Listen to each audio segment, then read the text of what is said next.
You are listening to A Scary State, a podcast where every week we talk about all things scary in your state. From killers to haunted locations, cryptids to urban legends, and everything scary in between.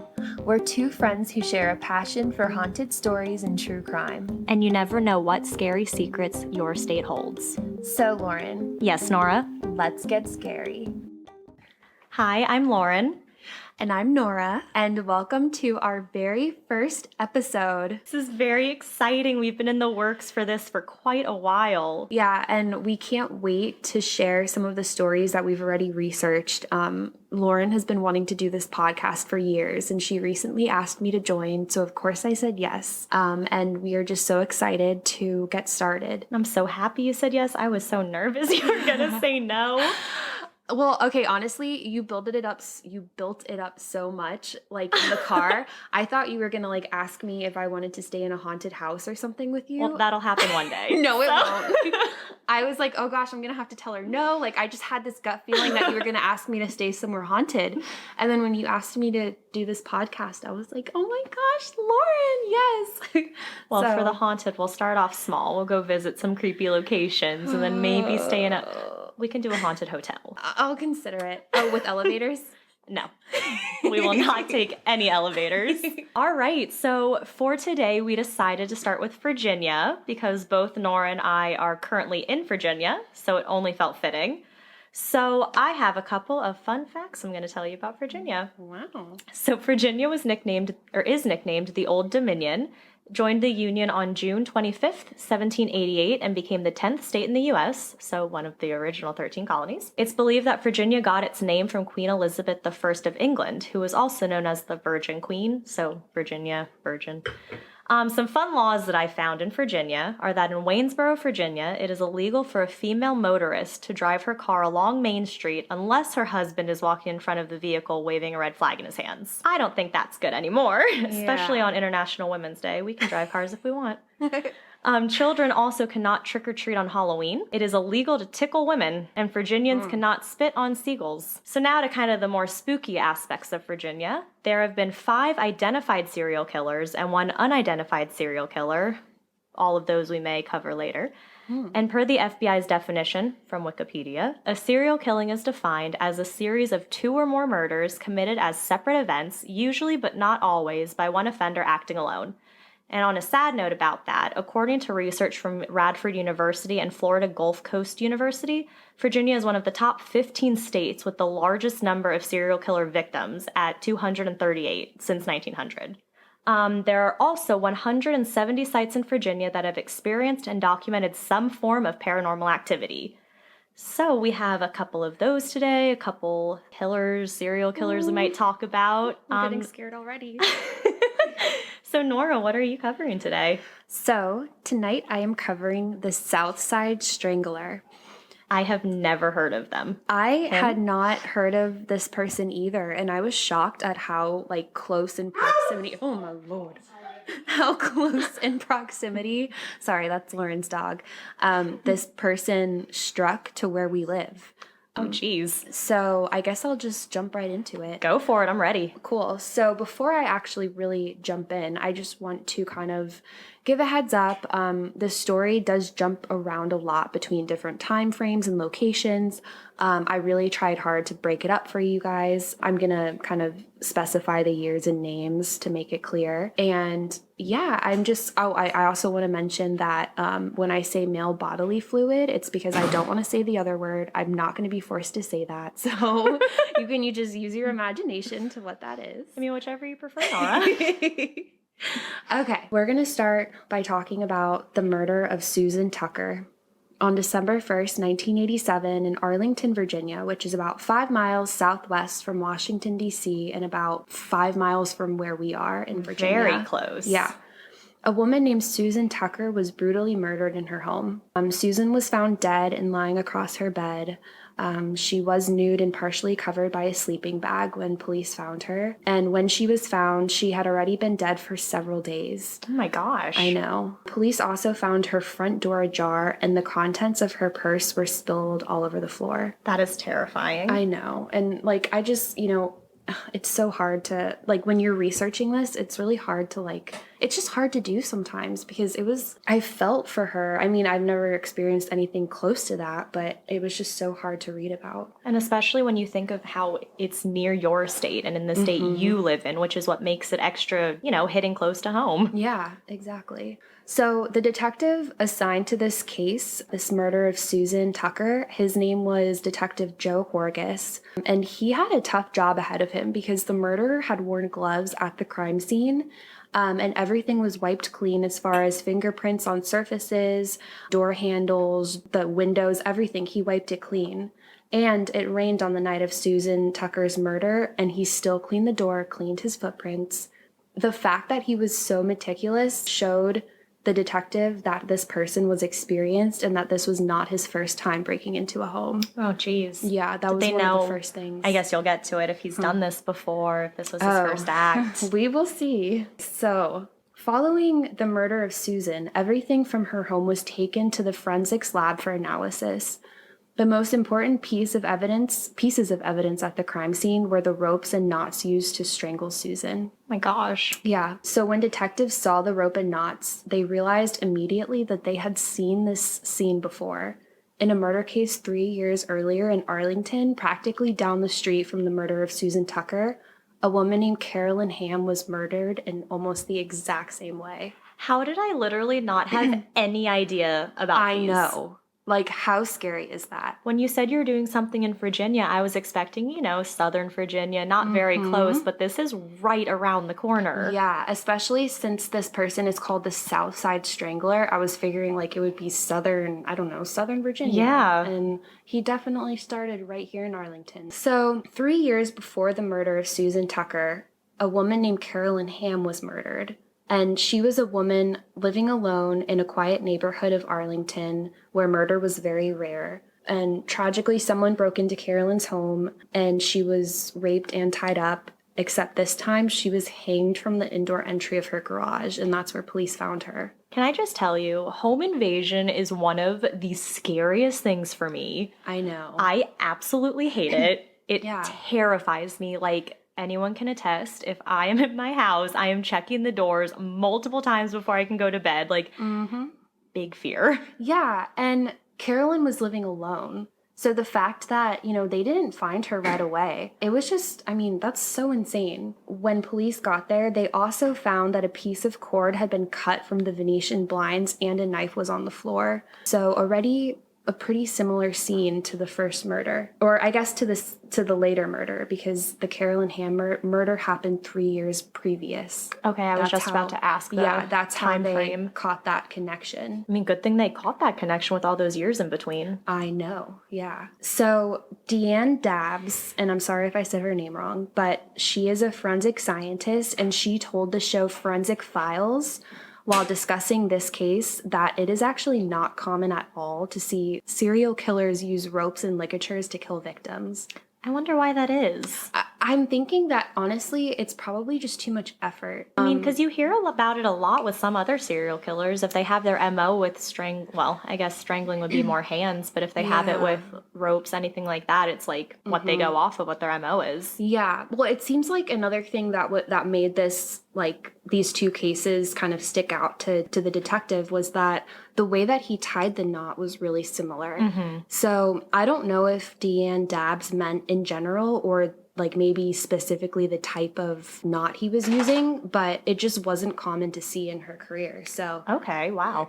Yeah. Despite the similarities between the 1984 case of Carolyn Hamm and then the 1987 case of Susan Tucker, a man named David Vasquez had already confessed to the murder of Carolyn and was serving 35 years in prison for it. Uh-oh. Yeah, so it's like, okay, Detective Horgas, who is now in 1987 investigating the murder of Susan Tucker, questioned Vasquez anyways about the Carolyn Hamm murder. Well, because he was like, he couldn't get over like the similarities. And after interviewing Vasquez, Detective Horgan said about the interview, quote, "He didn't seem to know a damn thing," which is crazy. Like, wouldn't detectives who initially interviewed Vasquez about the murder of Carolyn see that he did not have a clue? Well, you would think. Yeah.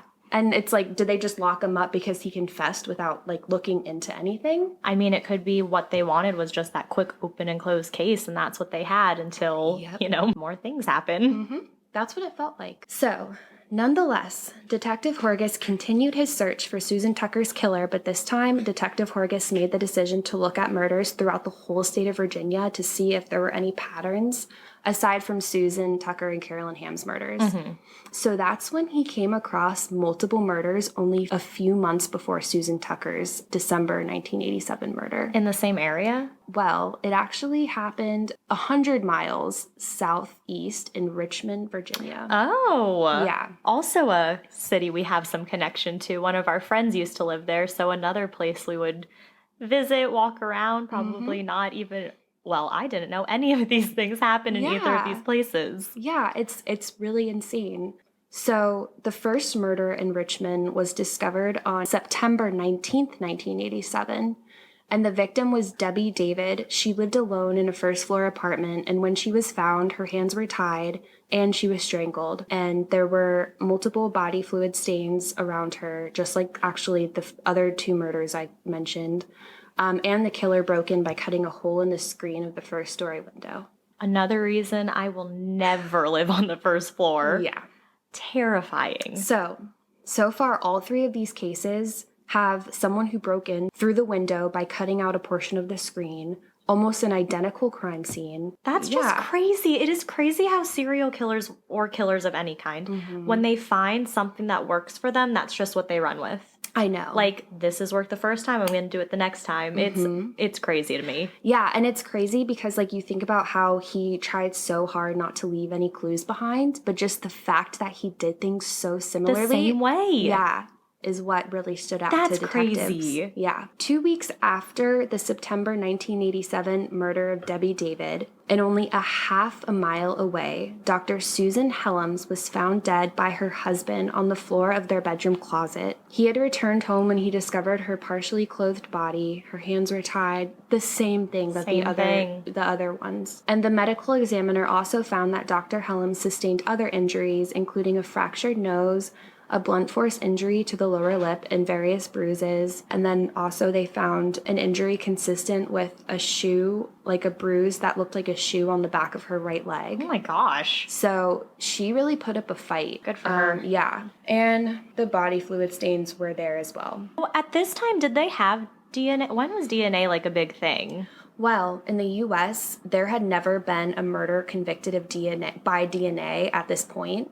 And that's just in the U.S. Oh my gosh. So we'll talk about that a little more later. But so far, sorry, Nick. Oh no, that's okay. No, and so in England, that was the only country that had ever convicted someone off of DNA at this point. Wow. Yeah, which is insane because 1987 is not that long ago. It's really not. Yeah, it's kind of scary. Yeah, and you think if they had the body fluid stains, that's right there is pretty much all the information you need. Well, I know. Almost all the information you need. Yeah. Okay. Dr. Susan Hellum, what do you know? The killer got in by cutting out a large portion of a second-story bedroom window. Oh, we're on the second floor now. Yeah, so he's moving up, literally, which is so scary. So far, all victims were white and between the ages of 30 and 35. They always have a type. I know. The third murder took place in a Richmond suburb. 15-year-old Diane Cho, and this was the last murder that took place in Richmond before he went up back north to Northern Virginia to kill Susan Tucker. Is there any reason, I don't know if you'll get to this later, but that he said why he was in Richmond? Yeah, we're going to get to that. We're going to get to it. Awesome. Yeah. Well, not awesome, but you know. I mean, we don't even know if they're technically connected yet. Oh, okay. I'll just sit back and continue to listen to you. So, 15-year-old Diane Cho was murdered in her bedroom while her brother and parents slept nearby. Like the previous murders, hands tied, rope tied the same way. This time, the murderer did put a piece of duct tape across her mouth to keep her from crying. Oh my which gosh. I know. That's heartbreaking. It is. Heartbreaking, especially when she's right down the hall from her family. I know. So that's probably why he, took that extra step, which is just so sick. But there were male body fluids in that scene as well. Detective Horgas is investigating these murders, the murder of Susan Tucker, and he has now discovered 3 murders that occurred within 3 months before Susan Tucker's in Richmond, and a case that happened 3 years beforehand in Arlington to Carolyn Hamm. So we're totaling 5 murders, and he's like, yeah, we definitely have something here. All of these cases are connected. Yeah. But Detective Horgas, he faced a tremendous hurdle in convincing his colleagues in mainly Richmond, but also Arlington, that the cases were connected. And there's actually a term for the unwillingness to see connections in cases, and it's called linkage blindness. Very cool. Yeah, and it's a huge issue with like serial killer murder investigations because someone, basically a detective, will say, I really think that there's connections here. And the police, not always the police, it can be some other factor, says no, and we're not going to investigate it.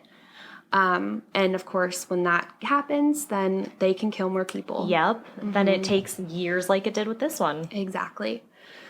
So, Detective Horgas believes that the Richmond Police in particular were hesitant to see connections in the cases because the Richmond cases all happened a few weeks apart and in super close proximity. So they were just super weary of reaching, I guess they considered that a big reach at the time, to consider the connection up in Northern Virginia. Which is crazy. If it's the same MO, you would think. I mean, I get the distance thing. I get Northern Virginia and Richmond are about an hour and a half. Can be 2 hours with the traffic on certain roads.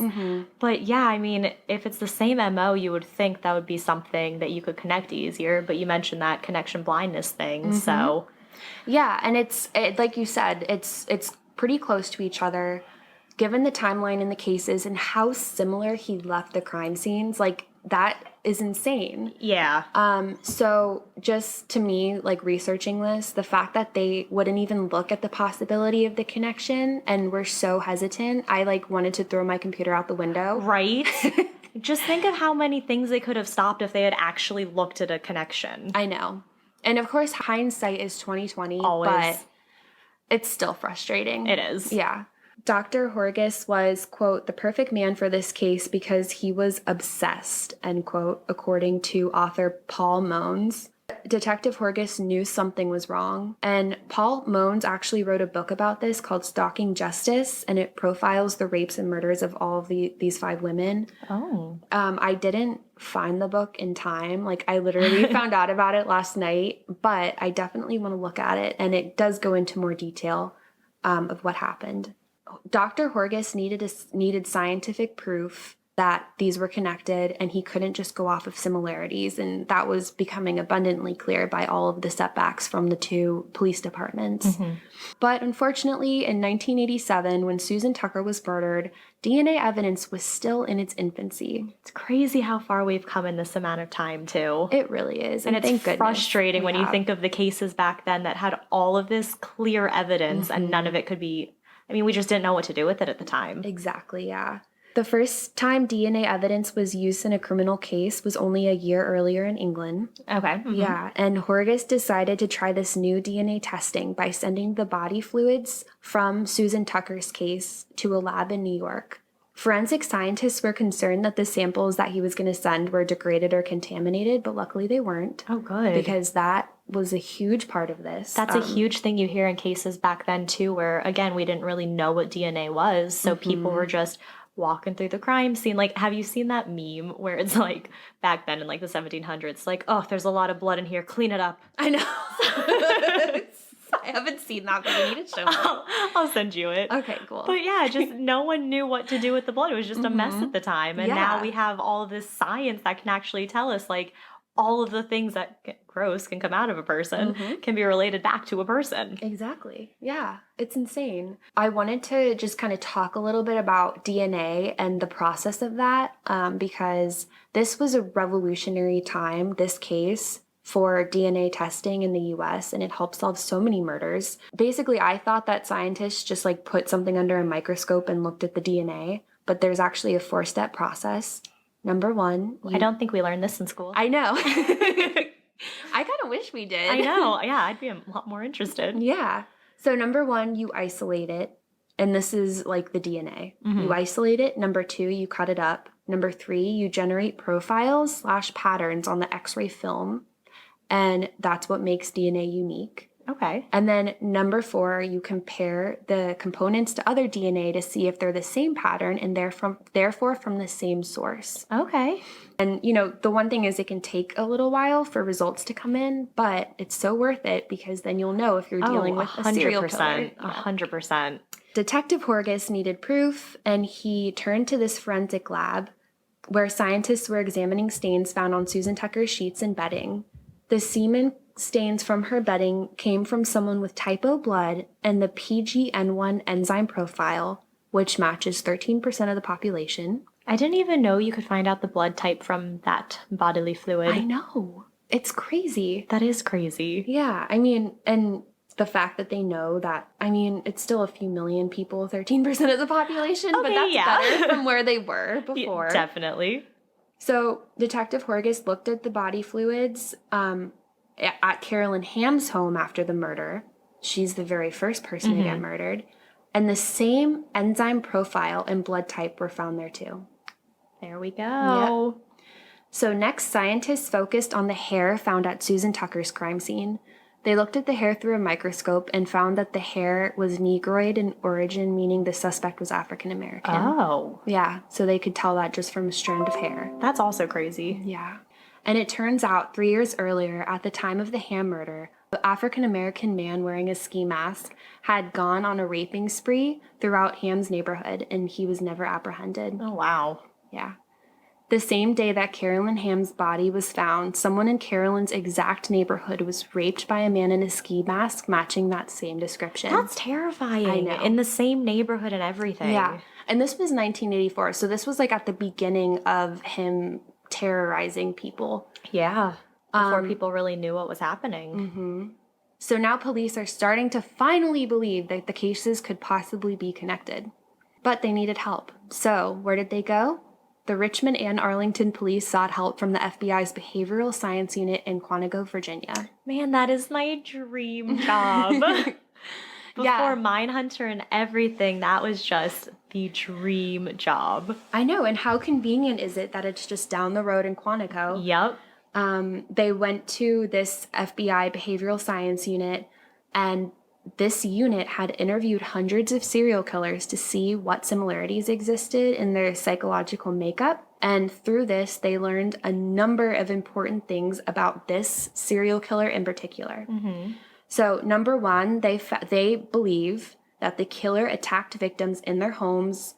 That fact showed that he stalked them first, and he knew precisely when to strike. Oh my God, terrifying. Yeah, which, they were always alone, so... Because I was wondering that with the younger girl who was right down the hall from her parents, I was wondering how he knew which window to go in. Yep. Like, how was he not going to the other siblings' room? How was he not going to the parents' room? So... How was he knowing when to? They were probably, that he knew when they were going to bed. Yep. He planned out everything. Oh, that's terrifying. Yeah. They also determined that the killer was between ages 18 and 30 and quiet and a loner, which I feel like is probably most serial killers. But yeah. And then he was also troubled. He had a troubled relationship with his mother and started his crime career with arson. Oh, okay. Yeah. And finally, they strongly believed that he lived or worked close to where he committed his first crime. Ooh, so he lived in like the Arlington area. Mm-hmm. Jeez. Yeah.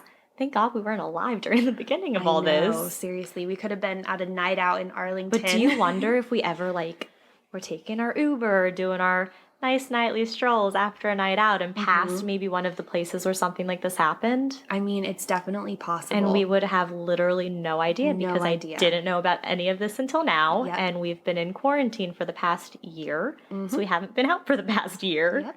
Yeah. It's crazy. Given the fact that they believe that whoever did this lived in close proximity, the killer committed crimes in areas that they felt most comfortable, is what the FBI said. That makes sense. They know the layout. Definitely somewhere that he was very familiar with. Also, the 2 Arlington and 3 Richmond murders were in close proximity, like I just said. But this information from the FBI wasn't enough for Horgas. Even though it was helpful, he needed more. As they always do. Yep, and he was truly obsessed with this case. He was doing the most. So Horgas drove to Green Valley in Arlington, now called Knock. Have you heard of that? I haven't. I know. How have we not heard of this? I'm thinking, I mean, I looked at a map and it's like a small pocket of Arlington. Is it near where our friend used to live? Maybe. I think so. Okay. Yeah. We'll look later. Maybe she knows. Yeah.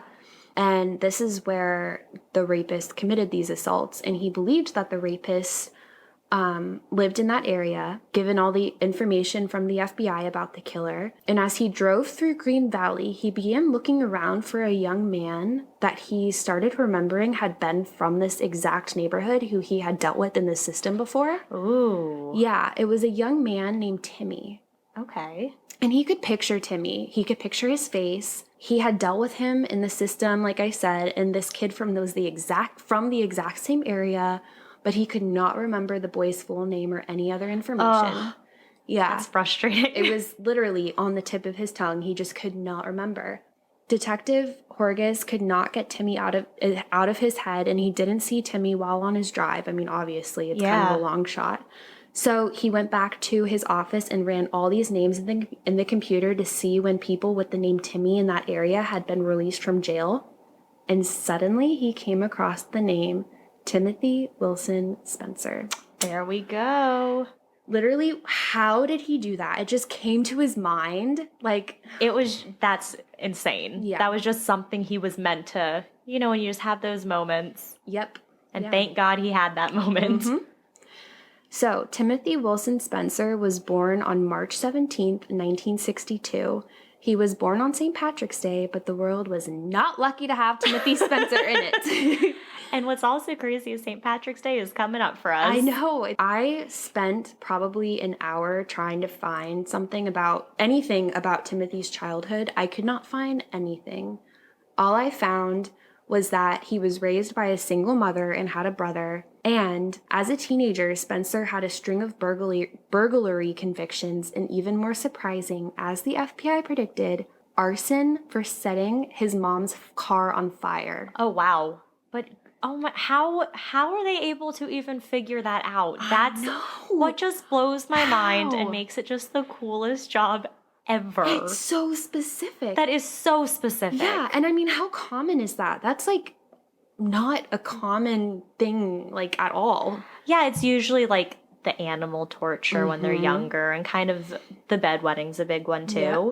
But yeah, arson's not one of at least I haven't done research, so I can't verify, but I'm sure it's not one of the top traits of a young serial killer. Right. Yeah, it's just so incredible that they were able to give that information. When Timmy was in the Richmond area, he was in a halfway house and he had just gotten out of jail. Okay. He was on probation. The halfway house was a short distance from where all of the Richmond murders took place, as in walking distance. Oh. Yeah.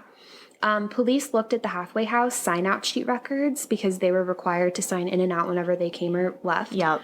And they saw that Spencer was signed out during the exact time frames that the Richmond murders took place, all three of them. Oh, look at all of that falling into place. Mm-hmm.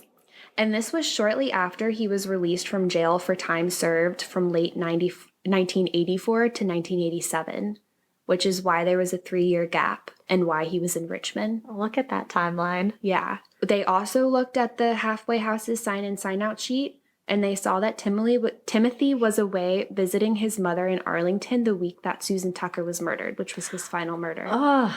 He got out of prison 2 weeks before the first murder took place in Richmond, and police were also correct that Spencer lived in the area of that first rape of Carolyn Hamm and then the one of Susan Tucker in Northern Virginia, because he was staying with his mom both of those times, and he was from that area. And Detective Horgas even went a step further and connected that a series of burglaries and rapes took place in the same neighborhoods as the murders in each of those cities. When he noticed the connection, Horgas was able to trace the development of Spencer's method from his earlier sloppy abductions, where he was often unsuccessful, to in-home attacks where his control of the victims were far greater. And over time, he evolved from an amateur rapist to a cold-blooded, just awful human being. Jeez, terrifying. Yeah. Truly scary. It really is. So in one of the rapes that Horgas looked into, A woman was awakened early in the morning by a man wearing a ski mask and armed with a knife. He threatened her, taunted her, and made her drink Southern Comfort, which I wonder why. Yeah. Did you know what that was? Oh, yeah. That's I had alcohol. no idea what that was. I was like, is that like a meal at Cracker or like a drink at Cracker Barrel? Like, what is this? It's so yeah, I Nora. was going to explain what that was, but clearly I'm the only one here who doesn't know what that is. So we'll just move right along. But the reason why he did this is because he pretended that he was on a date with this woman, and that's what he would have with her. Like, that's what he wanted her to drink. It's so weird. Ew, red flag. Well, I guess at the time you probably wouldn't think it is. If you think you're on a date, you're like, heck yeah, some drinks. Guess. Oh my goodness. So we can guess what happened after that. Sadly. Yes, and then he left. Luckily, she did get out alive, though. Oh, okay. Yeah. So Timothy was finally arrested on January 20th, 1988. Within hours, they collected a blood sample, hair, and clothing for a forensic analysis. Awesome. Yep. Because at this point, like, they knew that they were connected, but they didn't know for sure who it was. They just knew that everything was connected.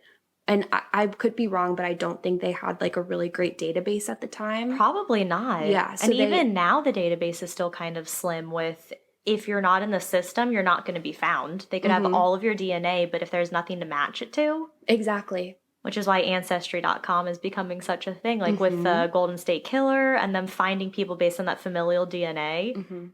But yeah, back then, definitely didn't have that stuff. Yeah, it's incredible how far we've come. Oh, yeah. Yeah. So they took his blood sample, hair sample, and clothing for a forensic analysis. And when they collected debris from his jacket, they found glass fragments. And they examined the glass particles that were on Spencer's jacket and compared it to the broken glass taken from Susan Tucker's home. Wow. And it was almost an exact match. Wow. Yeah. Because remember, Susan was murdered a month before, which is crazy that they got him that quickly. Yeah. So especially with how long he's kind of been evading them in a way. Yeah, and he's kind of just all over the place. He's a mess. So blood from Spencer was compared to the fluid from Susan Tucker's crime scene, and that also matched. There we go. Yeah. On July 11th, 1988, Timothy Spencer went on trial for his life. This was the first time in the U.S. that DNA evidence was used in a serial murder case. Oh my gosh, in Virginia. Yep. I mean, I don't want to use the word infamous. cool, but how cool. Yeah. And it took the jury less than 7 hours to find Spencer guilty. Oh, wow. Oh, that's quick. Yep. Have you ever been called for jury duty? I haven't. I kind of want to, but I want it to be like a really interesting case. I don't want it to be like a traffic violation. I know. I was just going to say, if it's like a speeding ticket, I don't even want to hear it. But yeah, just like imagine being on the jury for something like this. Or like some just interesting case that you can talk about afterwards. I know, and it's such a groundbreaking case, but I doubt people knew that at the time because when they're going into the jury duty, they don't know what's going to be presented. So that would be pretty cool to be part of that. Yeah. He was sentenced to death. Oh. I don't know if I said that before, but he was... Does Virginia have Virginia has the death penalty? Yeah. Do we still have the death penalty? I think we do. Oh. Because I know a lot of states are starting to abolish it, so I'm not sure. I mean, Virginia being a commonwealth, we kind of fall behind on a lot of the laws that are made. Yeah. Yeah, I'm almost positive we are, but I could be wrong. Oh, wow. That's something we'll have to look up at some point. Yeah. But of course, Spencer later appealed this order of his execution, and he gave 7 reasons, which I don't want to bore you with all of them because some of them are so dumb. Like, I'm like, you can't use that as a reason. I mean, one of them was that his trial counsel was ineffective, but they did try to help him. Yeah. He tried to say that he could appeal because he was actually innocent. Oh. I mean... Yeah, with all the evidence stacked against you, it's like you literally can't innocent. say that you were innocent. Yeah. And I don't think that's going to work for you. Yeah, good luck, but no.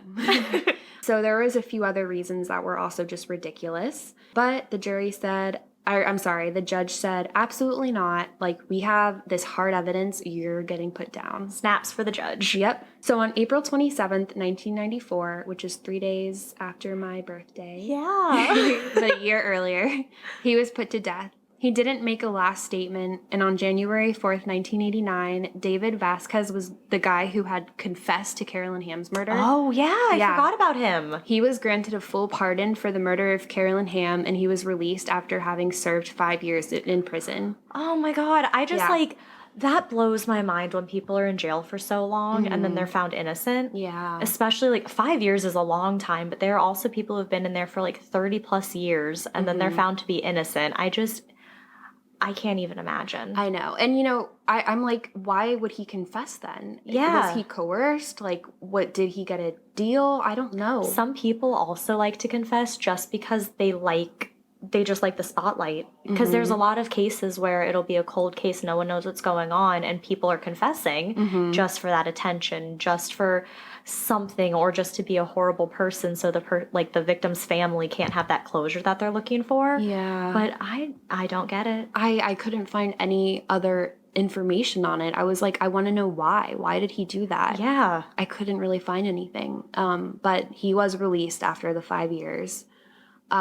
And I think, the main takeaway from this whole case is that without DNA, it would have been impossible to convict Timothy Wilson Spencer, the Southside Strangler. Wow. Yeah. That was incredible. Good job. Thanks. That's something I just can't believe we've never heard about that. I know. I went down, I'm telling you, a 10-hour rabbit hole. I was just like, what? This happened here? Oh my gosh, I couldn't believe it. Because you never hear about these things that happen, those small things that happen. Well, this wasn't small, but in the smaller towns. Arlington is a smaller town. Richmond, it's big, but the little parts of it are smaller towns. It's just things you don't hear about. And I feel like Richmond is it's a small world there. It is. So the fact that it's never come up is just insane. Especially because we have this connection to Arlington and we have this connection to Richmond, and just not knowing about it at all is what blows my mind. I know. I'm so glad that this guy got caught. Oh, definitely. And I have goosebumps right now even thinking about how close it was to here. Yes. And I'm sure as we go through different states, people are going to have that same feeling if they didn't know about a crime. Oh, I bet. Wow, that was really good. Thanks. All right. So what I'm going to talk about today is St. Albans Sanatorium. I probably mentioned this to you, but I started a ghost hunting club at my university, our university, and this was one of the places we went to investigate. Well, when I was part of my ghost hunting club, I was the historian. So my job was to look up the location we were going, get the history, get the hauntings. And I looked up St. Albans and I was too afraid to go. So I did not go. And That's my girl. Oh, yeah. And I told my group, I was like, I have this big family reunion that I'm going to. My family reunion was me and my family went to the aquarium. Oh. So I did not go. They didn't have any huge stories from their time there, but I got a couple stories here. Nice. All right, so St. Albans Sanatorium is located in Radford, Virginia, and it is said, so that's about 4-ish hours from us. Yeah. It's said to be one of the most haunted places in Virginia and one of the most haunted on the entire East Coast. So St. Albans School for Boys was built in 1982. It was founded as a Lutheran boys' school. Mr. Miles was the headmaster of St. Albans and was trying to build it into whatever kind of big school it could be. They could accommodate 50 boys.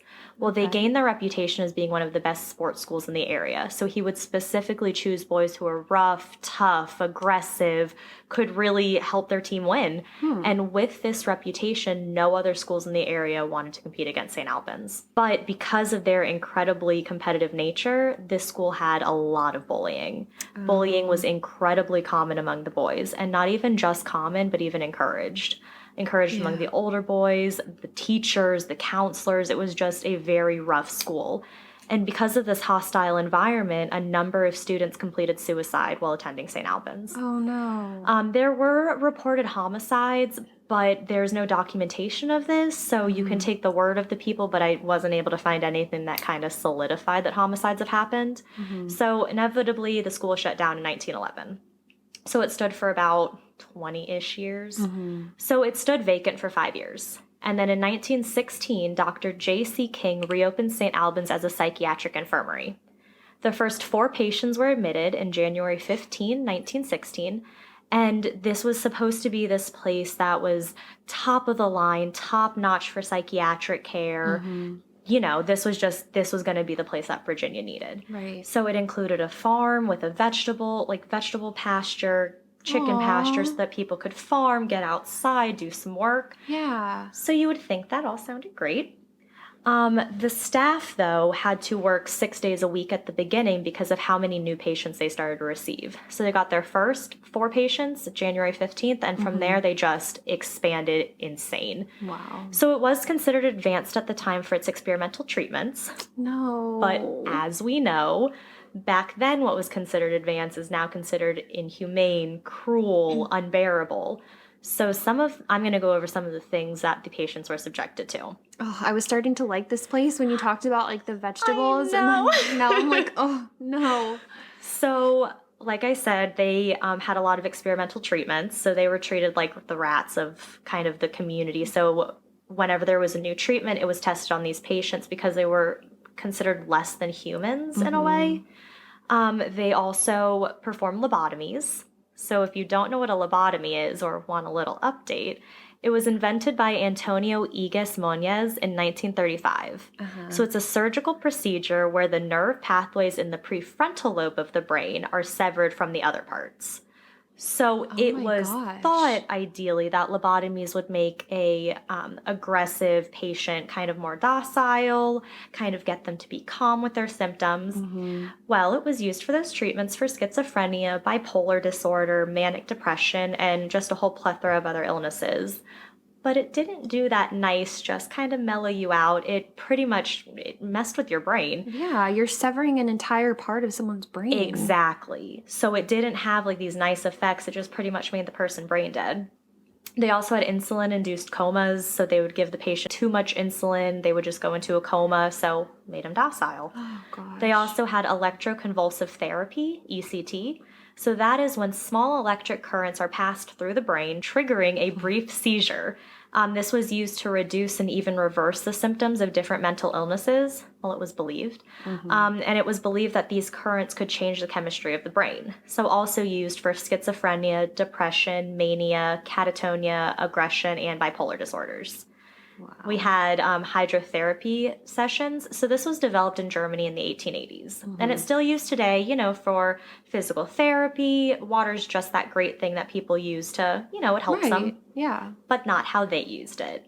So they would wrap the patients in ice cold towels, pretty much in a mummified way, which obviously isn't good. They would be left to soak in hot and cold tubs for days, immobile for days. And I think have you seen American Horror Story? I've seen some episodes. So season 2 is, what is it? Asylum. And so they go into a psychiatric hospital kind of like this. And that's one of the scenes I remember is them being in these incredibly hot bathtubs and just there for days. Why would they think that would possibly help someone? I have no idea. Like, that would make anyone go crazy. You would think. Yeah.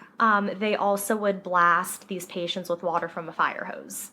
That's so, nice. as you can assume, these treatments had many side effects. Many of these treatments left the patients brain dead, catatonic, permanently disabled, or even dead.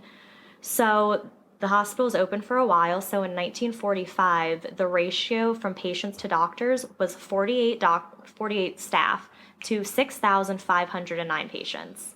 So that's about 1 staff member per 135 patients.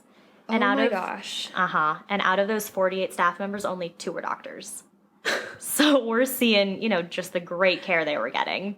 Wow. And again, suicides were very prevalent because these conditions they're living in are just inhumane, barbaric, just horrible. So it became recognized as a hospital in 1960, which is kind of weird that it was acting as a psychiatric infirmary and a psychiatric hospital for all these years, and it wasn't fully recognized until 1960. Right. So finally in the 1990s, it was closed. It was relocated right off of 81 and became part of the Carolyn Health System and renamed to the New River Medical Center. The building was completely evacuated in 2003, completely just left, and it was a gift to Radford University Foundation in 2004. So it's currently owned by a man named Timothy Gregory. He was once a patient at the hospital. So what he wants to do is kind of restore it to its original glory, but in a way that doesn't reflect that really dark past that it had. So he wants to make it a research and enlightenment center. And in order to do this, they offer ghost tours, Halloween activities, events, Nora, so that they can gain some money to do that. But I did read somewhere else that it's currently being remodeled to be a restaurant and hotel. So your hotel rooms will be the cells, and you'll eat in the cafeteria. Don't know if I would be down for that. Yeah. But we could go get lunch there. But I did have my friends. So one of my best friends went to Radford, and she was in an organization, and one of her friends in the organization went to St. Albans to do like a little tour. And she said that she walked through, it was super creepy. She felt really creeped out, and she left with scratches all over her. No. So naturally, don't tell me that. No. So naturally, being who I am, I had to go see it. So my family and I, we had to go down to Kentucky when my brother was in the military. And we went down, and we were coming back up, and I was somehow able to convince my mom and dad that we had to stop by St. Albans. Wow. So They're we go to saints. Oh, I know. So my dad wasn't super psyched, but my mom was super psyched. So we drive up, and you just come up to this huge, ominous building. And you can just feel the creep factor, and just, it was a scary place. I can imagine. So there were a ton of you look at it and you know it's haunted. Yeah. So, and you think about all the disturbing things that happened in that building over like 100 years. Like, all the horrible, it has to be haunted. And how many people died on the property just leaving behind, just this horrible energy and this sad and depressing energy.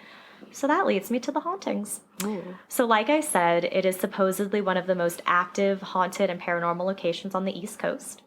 People go in and they'll hear voices, screams, conversations. Some people have been pushed, touched. There's intelligent knocking, which if I say knock once if you're a male, twice if you're a female, once for yes, two for no, the knocks correspond with your questions. Oh my goodness. I know I'm getting goosebumps. Me too. People have seen shadow figures, full body apparitions. They've heard footsteps. Objects have been pushed, moved, and even levitated.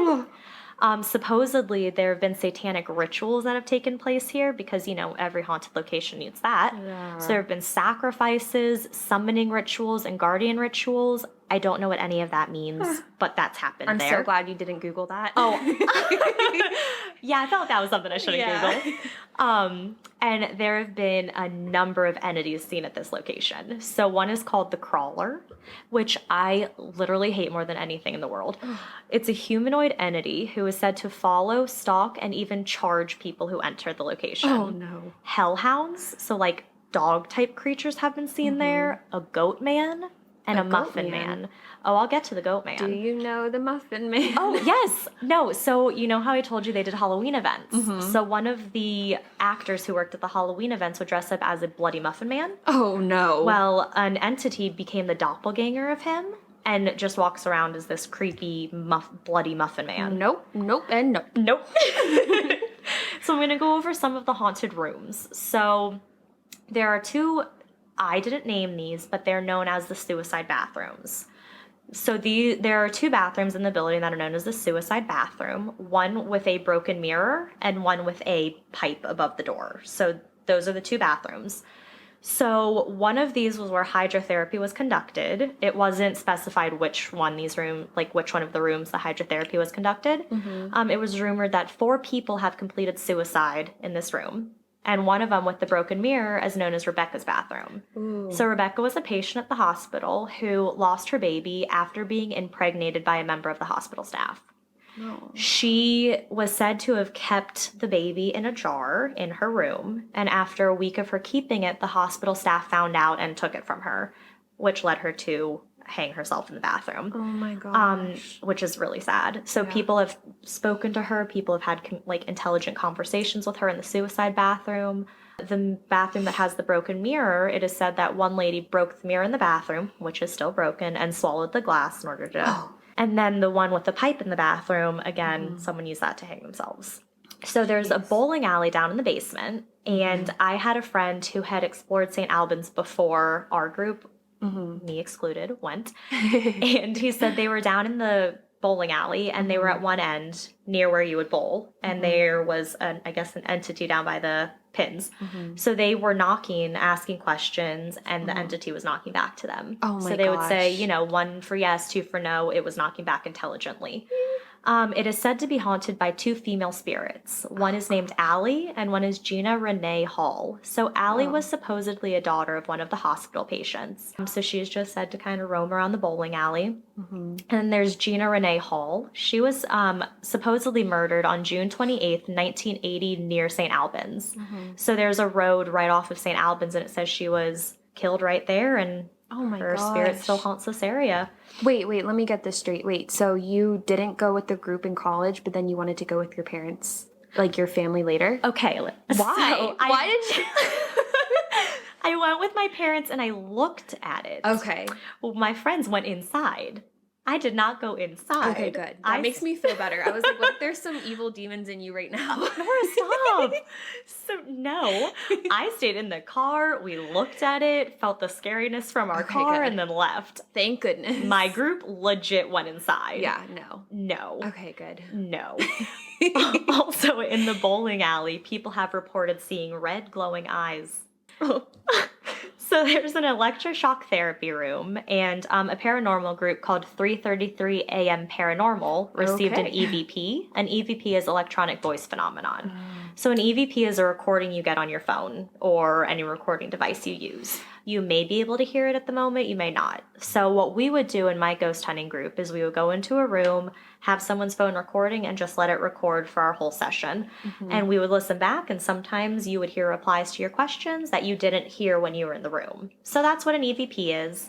Or you just hear it. Yeah. So they said that they heard a noise that seemed to say Deborah in the electroshock therapy room. Oh my gosh. I couldn't find anything on Deborah, but that's interesting. So the boiler room. This is the main reason I did not go to St. Albans. So I cannot remember where I found it because I did this research 5 years ago and I don't know where that research is. But a medium went in and walked around St. Albans and said that she felt a spirit powerful enough to possess the living in the boiler room. Oh my god. That was the point where I was like, absolutely not. I am not going here with this malevolent spirit down in the boiler room. So women are told that they should not go into this room alone because women have been raped and murdered in this room, supposedly by a man named Smokey. And Smokey would drag the females out of this room because the boiler room led right out to the back where the dumpsters were.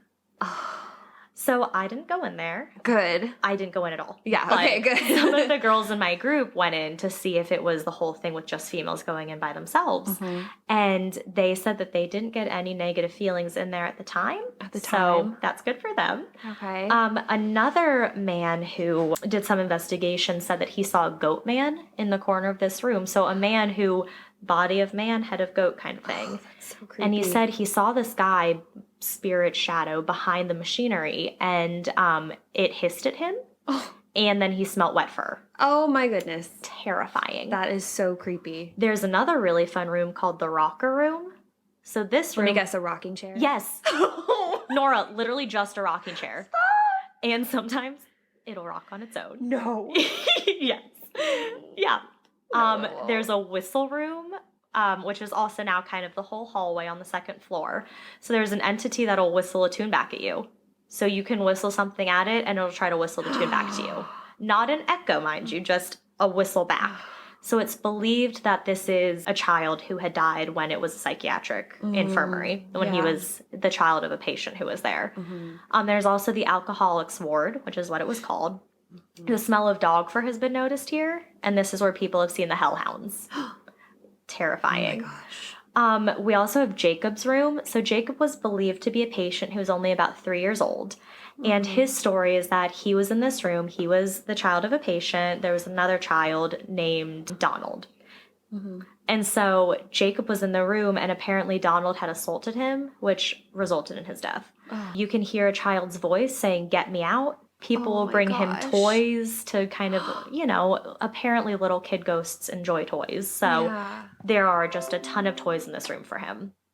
So I, of course, had to look at some videos and YouTube videos, which I'll link in our show notes for what I watched. But a group called Paranormal Encounters caught a ton of stuff when they were here. So they caught some EVPs, which I explained earlier, and they also used a spirit box. So a spirit box, I read somewhere, is like a modern day Ouija board, which I will never use a Ouija board. Yeah, no. But we used a spirit box when I was doing investigations. So it's pretty much a device that scans a ton of different radio frequencies at once. And you'll just hear it sounds very, very choppy. But if you hear a voice over multiple radio stations, so for a couple seconds, it means that a spirit was strong enough to just kind of get some words out. It's Oh my gosh. It's really cool. So it's really creepy. But yeah.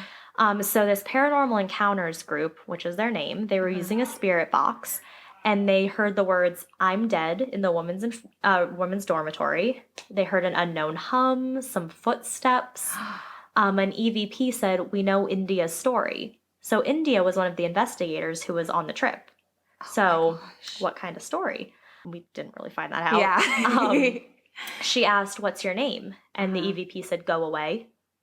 They asked, "Are you here with us?" The EVP said, "I'm in front of you. No. My baby and me." No. So the investigator believed that this was Rebecca and her baby. No. Oh, I know, I'm getting goosebumps. Rebecca. Another one, after they said, "I'm in front of you," Connor, who was one of the investigators, said, "How do you do?" And the voice said, "See you." So India, one of the investigators, was sitting in a chair in one of the rooms listening to the spirit box, and she immediately freaked out. And she said that all of a sudden she saw something next to her move. Oh my God. So she saw a shadow get up off the chair, and after that she just began to sob uncontrollably. She believes that it was Rebecca, just her sad energy there, and it just took over India. That's so sad. Yeah. So... oh my gosh, terrifying. Yeah. And if there's just so much emotion in this place, it makes sense that she would feel that. So they went to the grand staircase after this, and they heard a woman's voice come through the spirit box. So they asked, "Who did India see upstairs?" And they turned on the spirit box. And then a voice said, "What was that?" So they think that was referring to the spirit not understanding what the spirit box was. And one of the investigators, either India or Connor, asked, "Can you tell us your name?" They got an EVP of Russell. Then Connor held up 2 fingers and asked, "How many fingers am I holding up?" The EVP said 2. He tried to do it again with 3 fingers, but they weren't able to get any solid evidence from that. Then India and Connor introduced themselves, and they got a response saying, "Hi, I'm dead." No. Yes. No. Yeah. So they quickly moved on from there. They next went down into the bowling alley, and they only picked up footsteps. So that was what Paranormal Encounters captured at this location. Wow. Then I went over what 3:31 or 3:33 a.m. Paranormal received, which was that EVP of Deborah. And then we have Virginia Paranormal Investigators. So they were another group who went to St. Albans. Yeah. When they were upstairs kind of setting up all of their cameras in their little headquarters area, they caught movement of a figure down in the bowling alley where they had one of their cameras set up. Let me guess, they go down there. They did. No. But they didn't catch much. Okay. So they ended up going into the boiler room, and they're talking about the boiler room and telling us, like, Smokey, like, to smoke, which I guess is how he got his name. Yeah. And they don't remember seeing cigarettes down there when they first stepped in. And then they look over at a pipe, and there are cigarettes lined up against the pipe. Oh my gosh. So that was kind of weird. Yeah. They also played the flashlight game. So the flashlight game is, we also played this. You take a flashlight that you screw the top on and off. That's where you put the batteries in. Yeah. If you unscrew it just slightly, you can touch it to turn it on and touch it to turn it off. Oh. So this will be used to play the flashlight game. So we've played it before where we ask the spirit, "Turn on this light if you're here. Turn it off if you're here. Turn it on, turn it off." You kind of try to communicating with Yes, them. it's a perfect way to communicate. So this group, Virginia Paranormal Investigators, played the flashlight game, and the flashlighters responded accordingly. So they would say, "Turn on the silver flashlight," it would turn on. They'd say, "Turn on the pink flashlight," it would turn on. Then they would wait a minute and say, "All right, turn off the pink one." Pink one would go off. Oh my gosh. So they played this. They got some really good responses down in the boiler room. They also heard "murder" twice. No. And when they were also down there, they heard the beginning of a sentence that they couldn't figure out, but the end of the sentence said "over the fence." So remember how I told you in the boiler room, they believed that Smokey would bring the women outside into the dumpster. Yeah. Over the fence. Oh my gosh, that's crazy. One of the hallways on the second floor, there were a group of investigators up there, and they asked, "How many are here in our group standing on the floor?" The EVP said 5, which is the exact number of investigators so on that crazy. floor at the time. They heard a woman's voice and a whisper in the suicide bathroom. Austin, another investigator, said that he had a conversation with a spirit in one of the bathrooms, though he didn't specify which bathroom it was, but it was one of the 2 suicide bathrooms. He said he asked what kind of music the male spirit liked, and the spirit said blues. Wow. Something moved their camera when it was in the suicide bathroom. So they had put it in the room that the bathroom connects to and went about the house. And the camera was moved and bumped. No one was up there. They don't know how it was moved and bumped. And it stopped recording when it was bumped. Wow. So they weren't able to get any other information from it. And it looks like something was pacing back and forth. They could see a shadow that was pacing. I would have bolted. I know. So they went into Donald/Jacob's room, the little boy's room, and they did the flashlight method again, and it responded multiple times. They went into the lobotomy room, which also was like, I guess, the Lutheran boys' cafeteria. They did the flashlight thing. It did it again. And one guy asked, "Should I not be in here? I feel a little anxious." The EVP said, "Watch." Then that same guy felt touched, and he felt incredibly lightheaded and pretty much had to leave the room. Possible orbs are seen on the monitors, so they believe that orbs are spirits. So little orbs in pictures or orbs floating is said to be a spirit. Some of them they disputed as it could possibly be dust, but some of them they didn't have anything that it could have been.